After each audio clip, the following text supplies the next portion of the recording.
नमस्कार किसान भाइयों बहनों, आप देख रहे हैं दूरदर्शन किसान कृषि दर्शन की एक नई कड़ी में मैं अदिति शर्मा आप सभी का स्वागत करती हूं।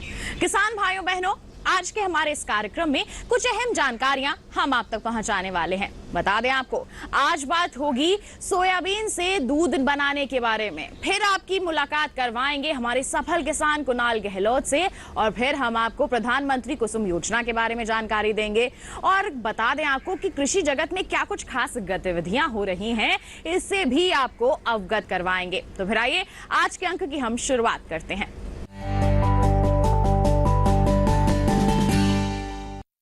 किसान भाइयों बहनों, बता दें आपको कि रबी अभियान 2022 के लिए राष्ट्रीय कृषि सम्मेलन का आयोजन किया गया नई दिल्ली स्थित नास कॉम्प्लेक्स में। इस कार्यक्रम में क्या कुछ खास रहा, दिखाते हैं आपको इस रिपोर्ट के जरिए।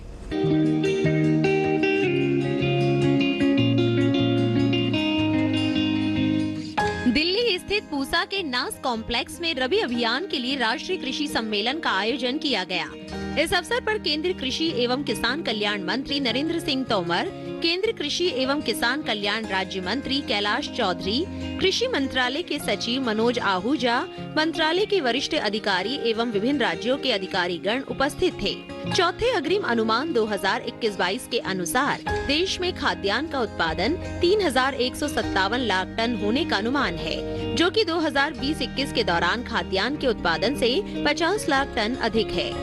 2021-22 के दौरान कुल दलहन और तिलहन उत्पादन क्रमशः 277 और 377 लाख टन रिकॉर्ड होने का अनुमान है। इस अवसर पर केंद्रीय कृषि एवं किसान कल्याण मंत्री नरेंद्र सिंह तोमर ने कहा कि केंद्र और राज्य सरकारें संयुक्त रूप से कृषि क्षेत्र में अपने दायित्वों का निर्वहन कर रही हैं। किसान लगातार परिश्रम कर रहा है, वैज्ञानिक अनुसंधान कर रहे हैं और उसके सदपरिणाम के रूप में आज कृषि की स्थिति को जब हम विश्लेषण करते हैं तो अपने को अच्छी अवस्था में महसूस पाते हैं। उत्पादन की दृष्टि से काफी काम हमारे वैज्ञानिकों ने भी किया और किसानों ने भी किया, और उस वजह से फिर खाद्यान्न हो, दलहन हो, तिलहन हो, इन सभी क्षेत्रों में लगातार वृद्धि देखी जा रही है। सामान्य तौर पर रबी हो या खरीफ हो, हम हर समय पर इकट्ठा होते हैं, अपनी कुछ प्रॉब्लम्स, आकलन सब रखते हैं, उनको डिस्कस करते हैं और एक रोड मैप बनाते हैं जिससे कि पूरे देश भर में फसल अच्छी हो और हम अपने लक्ष्यों को प्राप्त करने में सफल हो पाए। लेकिन साथ ही साथ आज सबसे ज्यादा जरूरत इस बात की है कि कृषि के समक्ष जो चुनौतियां विद्यमान हैं, उन चुनौतियों से हम कैसे निपटें, उनका समाधान कैसे करें। जलवायु परिवर्तन का दौर है तो उसके कारण किसान को परेशानी है। जहां सूखा होता था वहां पानी बरस जा रहा है, जहां पानी बरस जाता था वहां सूखे की स्थिति खड़ी हो रही है।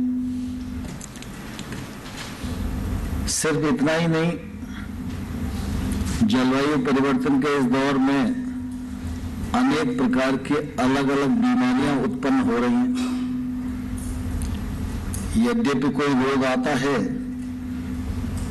जैसे जैसे सूचना आती है तो वैज्ञानिक पहुंचकर प्रयत्न करते हैं कि उसका निराकरण किया जाए, लेकिन निराकरण तक पहुंचते पहुंचते कई बार बहुत देर भी हो जाती है। उसका नुकसान भी किसान को उठाना पड़ रहा है। तो इस दृष्टि से आज अनेक जो चुनौतियां हैं उन पर भी विचार विमर्श करके केंद्र सरकार और राज्य सरकार दोनों मिलकर कैसे आगे बढ़ सकते हैं, कैसे समाधान दे सकते हैं, इस पर निश्चित रूप से काम करने की आज आवश्यकता मुझे लगती है। सामान्यतः योजनाओं की दृष्टि से राज्य सरकार और केंद्र सरकार अपनी अपनी क्षमता के अनुसार काम कर ही रहे हैं, लेकिन अब जैसे फसल बीमा योजना है, अब फसल बीमा योजना को अगर हम देखें तो ध्यान में आएगा कि अभी तक लगभग 1,22,000 करोड़ रुपया जिन किसानों का नुकसान हुआ उनको मुआवजे के रूप में भरपाई हो गई।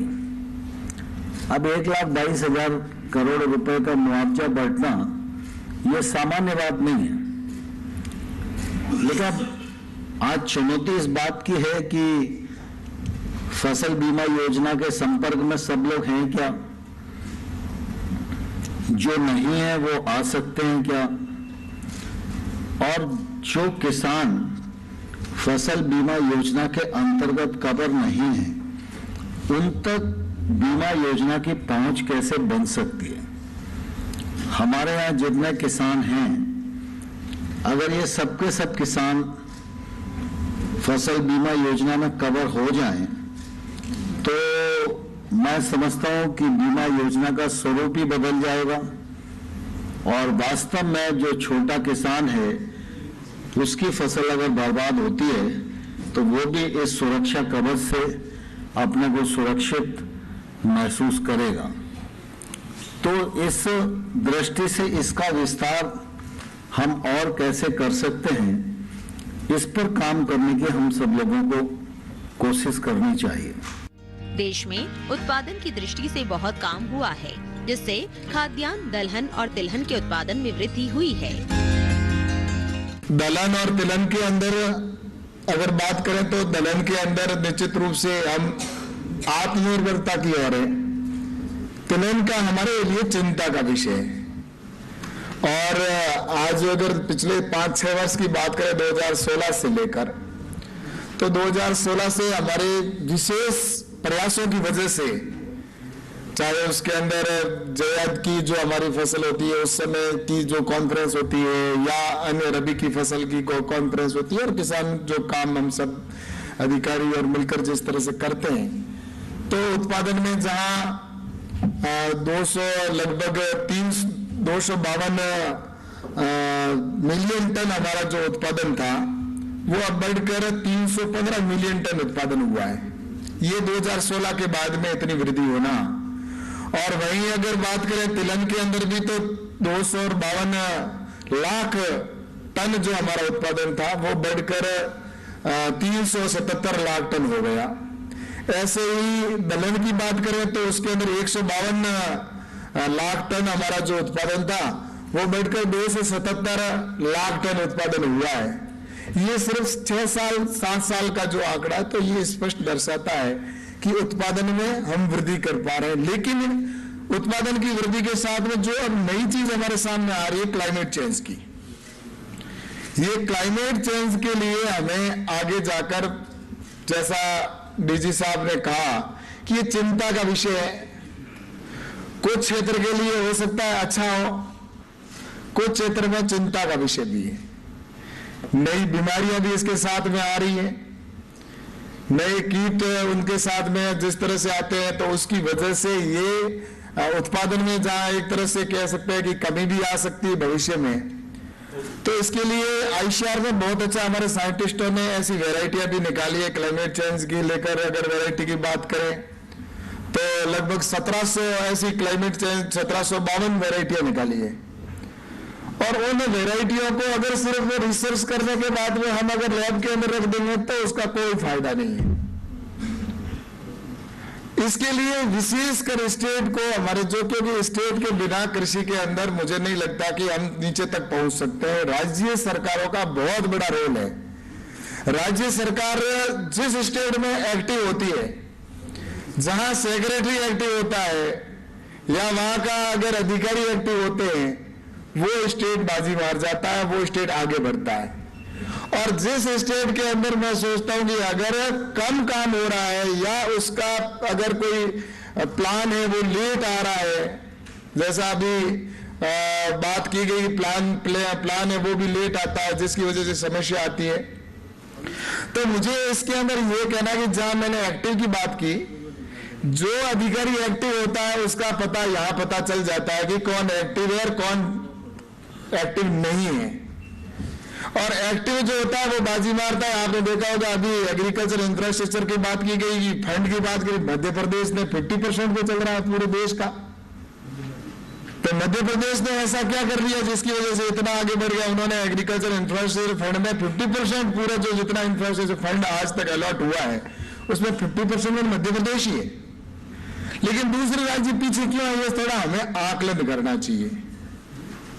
तो इसलिए मेरा आप सबसे ये कहना है कि क्लाइमेट चेंज की जो वैरायटी है वो वैरायटी भी हमारे को नीचे किसानों तक पहुंचाने की आवश्यकता है।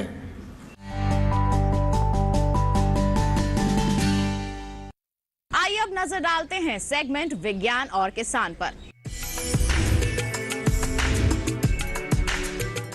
सोयाबीन की जो खेती है अच्छे स्तर पर की जाती है और अक्सर इसका जो इस्तेमाल है तेल निकालने के लिए किया जाता है। लेकिन क्या आप जानते हैं कि आप इससे दूध भी बना सकते हैं और उसकी बिकवाली करके अच्छी आमदनी भी अर्जित कर सकते हैं? कैसे ये संभव है, आइए दिखाते हैं आपको हमारे सेगमेंट विज्ञान और किसान में।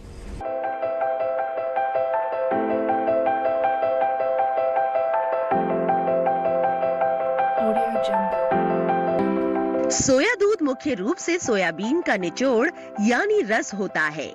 इसे तैयार करने के लिए सबसे पहले सोयाबीन के अच्छे दानों का चुनाव करते हैं और फिर उन्हें पानी में मिलाते हैं। इसके बाद लिपो ऑक्सीजिनेज और ट्रिप्सिन अवरोधकों को निष्क्रिय करने के लिए इसे पकाकर सूत्रीकरण करते हैं और सुदृढ़ बनाते हैं। लीजिए तैयार है सोयाबीन का दूध। बस अब इसकी पैकेजिंग करके बाजार में बेचना रह गया है। भोपाल स्थित केंद्रीय कृषि अभियांत्रिकी संस्थान और Messrs royal plant services Delhi ने मिलकर एक स्वचालित सोया मिल्क प्लांट तैयार किया है। ये ऐसा प्लांट है जो 1 घंटे में 100 लीटर दूध तैयार कर सकता है। संयंत्र में भरण और पिसाई करने वाली इकाई, भंडारण storage tank, boiler unit, cooker, विभाजक, न्यूमेटिक टोफू प्रेस और कंट्रोल पैनल लगे होते हैं।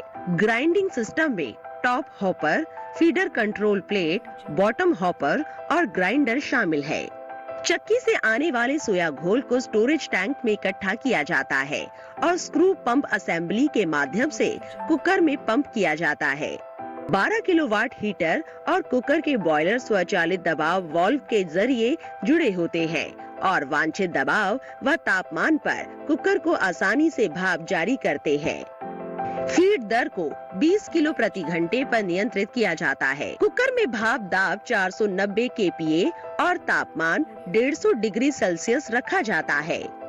जब कुकर का दबाव 2.5 किलो और तापमान 120 डिग्री सेल्सियस तक पहुंच जाए तो थोड़ा ठहर जाए और 3 मिनट तक यही स्थिति बनाए रखे।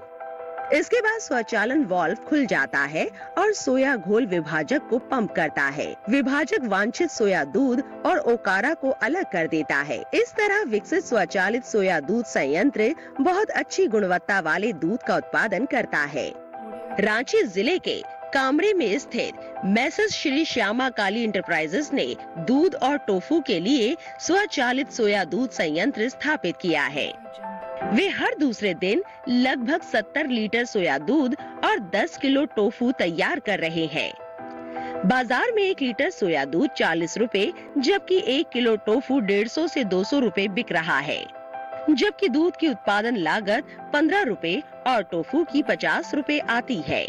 इस तरह श्यामा काली इंटरप्राइजेस को साल भर में 5,91,500 रुपए तक का शुद्ध मुनाफा हो जाता है। इसके अलावा इस संयंत्र में 5 लोगों को रोजगार भी मिल रहा है। तो ये था सेगमेंट विज्ञान और किसान। बता दें इसी के साथ कार्यक्रम में वक्त हो चला है एक छोटे से ब्रेक का। आप कहीं मत जाइए, हम जल्द ही हाजिर होंगे। बने रहिए दूरदर्शन किसान पर, देखते रहिए कार्यक्रम कृषि दर्शन।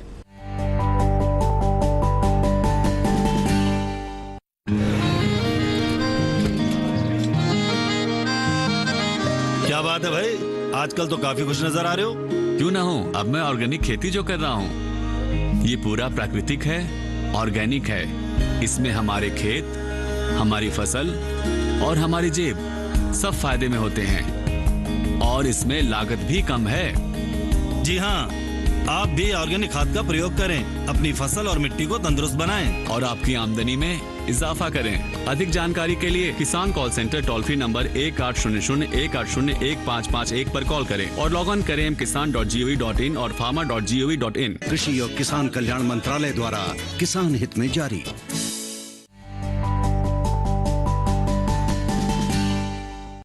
ब्रेक के बाद दूरदर्शन किसान के कार्यक्रम कृषि दर्शन में आप सभी का फिर से स्वागत। आइए अब आपको दिखाते हैं हमारा सेगमेंट कृषि स्टार्टअप। किसान भाइयों बहनों, हमारे सेगमेंट में हम आपकी मुलाकात करवाते हैं कुछ ऐसे किसानों से जिन्होंने अपनी अलग सोच, अपनी कड़ी मेहनत से कृषि जगत में अपना नाम कमाया है। जी हां, आज ऐसे ही एक किसान से हम आपकी मुलाकात करवाएंगे जिनका नाम है कुणाल गहलोत। आइए इनसे मुलाकात करते हैं, जानते हैं कैसा रहा है इनका कामयाबी का सफर।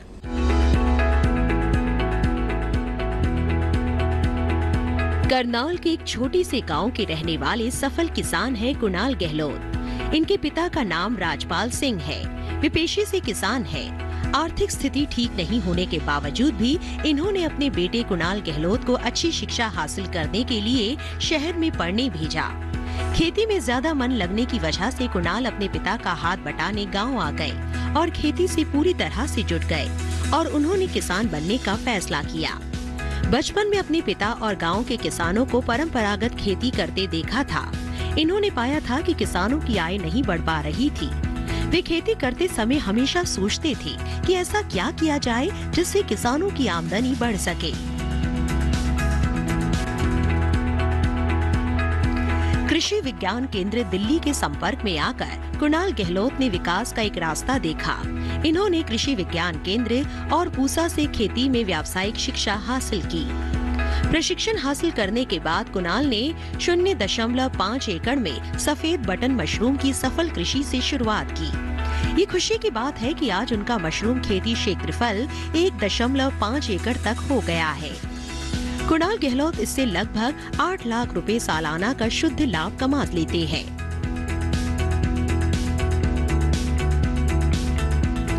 कृषि विज्ञान केंद्र दिल्ली के अनेक प्रशिक्षणों में हिस्सा लेने के बाद खेती में वे नए प्रयोग करने लगे थे। अब वे नई तकनीक के इस्तेमाल से ज्यादा पैदावार हासिल करने लगे थे और अन्य किसानों को नई तकनीक को अपनाने के लिए भी प्रेरित कर रहे थे। कुणाल गहलोत ने गोभी, करेला, मूली, प्याज, बैंगन और टमाटर का बीज उत्पादन कर ज्यादा लाभ कमाना शुरू कर दिया। साथ ही उन्होंने उचित दाम पर अच्छी गुणवत्ता वाले बीज किसानों को कराए। कुणाल गहलोत ने कृषि में विविधीकरण के जरिए अपनी आय में वृद्धि करनी शुरू कर दी। कुणाल ने कम लागत और अधिक मूल्य वाले कृषि उद्यमों जैसे बेमौसमी सब्जी उत्पादन, फसल अपशिष्टों का सही उपयोग, मशरूम उत्पादन, वर्मी कंपोस्ट तकनीक का उपयोग, नई तकनीक का इस्तेमाल कर अंतर फसल चक्र प्रणाली को अपनाकर अपनी आय में बेहतरीन बढ़ोतरी की। वर्तमान में कुणाल गहलोत अपने खेतों में मल्टी क्रॉप लगाकर अच्छी आमदनी हासिल कर रहे हैं। एक ही खेत में मैरीगोल्ड फूल के साथ इन्होंने मूली और मटर भी लगाई है। मल्टी क्रॉप का ऐसा संगम बहुत कम ही मिलता है। उनके इन प्रयोगों ने स्थानीय लोगों को प्रेरित किया है। गोभी की सीधी बिजाई, ब्रोकली, लाल मूली और रंगीन गोभी जैसी विदेशी सब्जियां और उनमें अंतर फसल के रूप में टमाटर, खीरा, धनिया, प्याज, पीली गाजर आदि की 5 एकड़ खेती से भी कुणाल गहलोत अच्छा खासा मुनाफा कमा रहे हैं। एक अच्छे उत्पादक किसान होने के साथ साथ नवोन्मेष में भी यकीन रखते हैं। खीरा उत्पादन में केवल बुआई की उचित तारीख निर्धारित करके इन्होंने सफेद मक्खी के प्रकोप को 30% तक कम किया है। इन्होंने गोभी की सीधी बिजाई करके फसल अवधि को घटाया और लागत में कमी की। इनके गांव के लोग अब उन्हें एक नायक के रूप में देखने लगे हैं। कुणाल गहलोत को उनके कार्यों के लिए अनेक पुरस्कारों से सम्मानित किया जा चुका है, जिनमें कृषि विविधीकरण और नवोन्मेषी के लिए Mother Dairy Global Agri Connect और भारतीय कृषि परिषद से मिले सम्मान विशेष महत्व रखते हैं। तो ये था सेगमेंट कृषि स्टार्टअप। बता दें इसी के साथ कार्यक्रम में हम रुक रहे हैं एक और छोटे से ब्रेक के लिए। आपका ही मत जाइए, हम जल्द ही हाजिर होंगे। बने रहिए दूरदर्शन किसान पर, देखते रहिए कार्यक्रम कृषि दर्शन।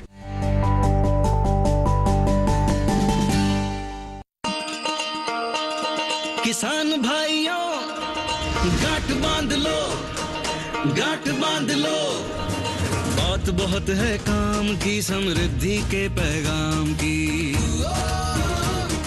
मिट्टी के मिजाज को समझो, मिट्टी के हर राज को समझो, मिट्टी की तुम जांच कराओ, मुफ्त सॉइल हेल्थ कार्ड ले जाओ।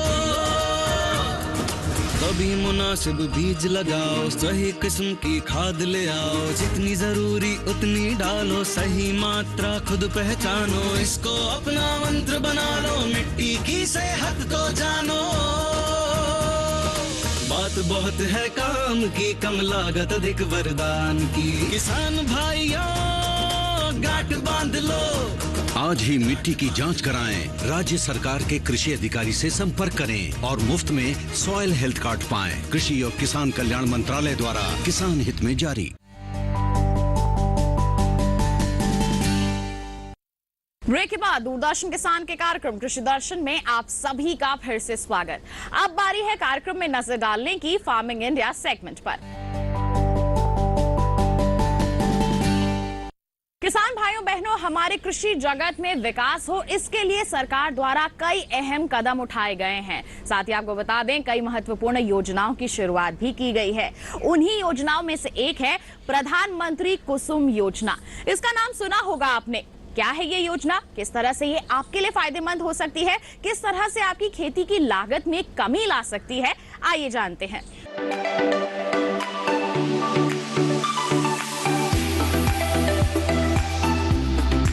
सरकार ने फरवरी 2019 में प्रधानमंत्री किसान ऊर्जा सुरक्षा एवं उत्थान महाअभियान पीएम कुसुम योजना शुरू करने की मंजूरी दी थी। इस योजना का मकसद सौर ऊर्जा क्षमता विकसित करने में किसानों की मदद करना है। इससे किसानों को आय बढ़ने के साथ ही खेती के लिए पानी की जरूरत पूरी होगी। इसके जरिए वर्ष 2022 तक 30.8 गीगावाट बिजली उत्पादन का लक्ष्य रखा गया है। इस योजना के तहत किसानों को सब्सिडी पर सोलर पैनल मिलते हैं, जिससे वे बिजली बना सकते हैं।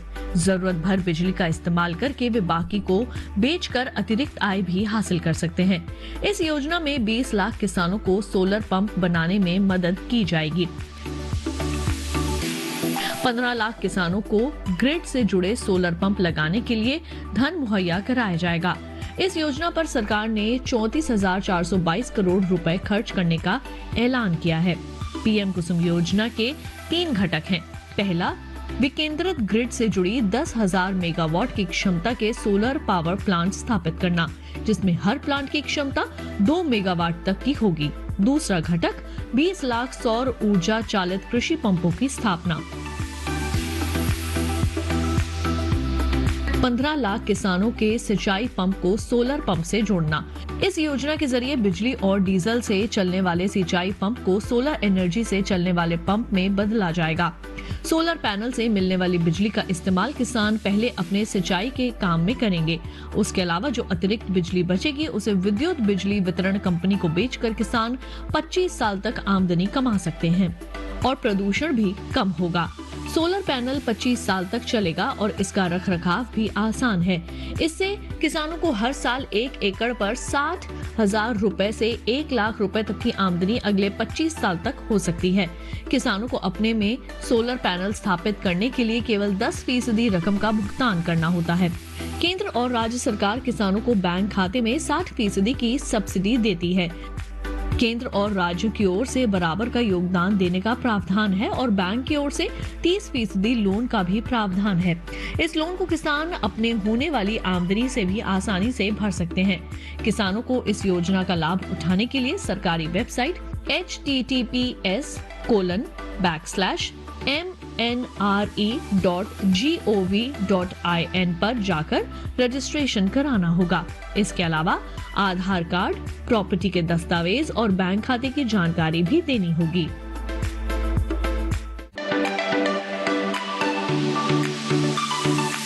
किसान भाइयों बहनों, ये था हमारा आज का कार्यक्रम कृषि दर्शन। उम्मीद करते हैं आज के कार्यक्रम में दी गई जानकारियां आपके लिए जरूर लाभकारी साबित हुई होंगी।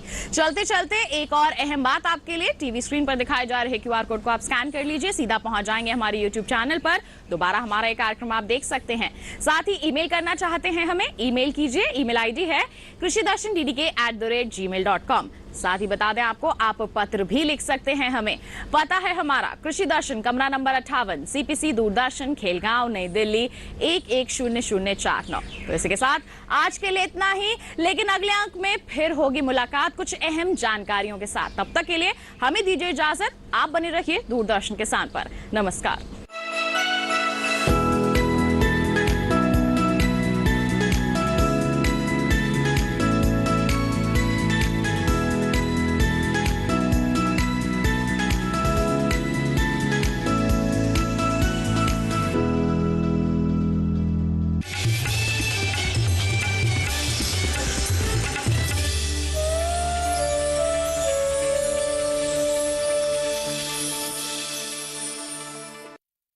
पराली या कृषि अवशेषों को ना जलाएं, बल्कि उनसे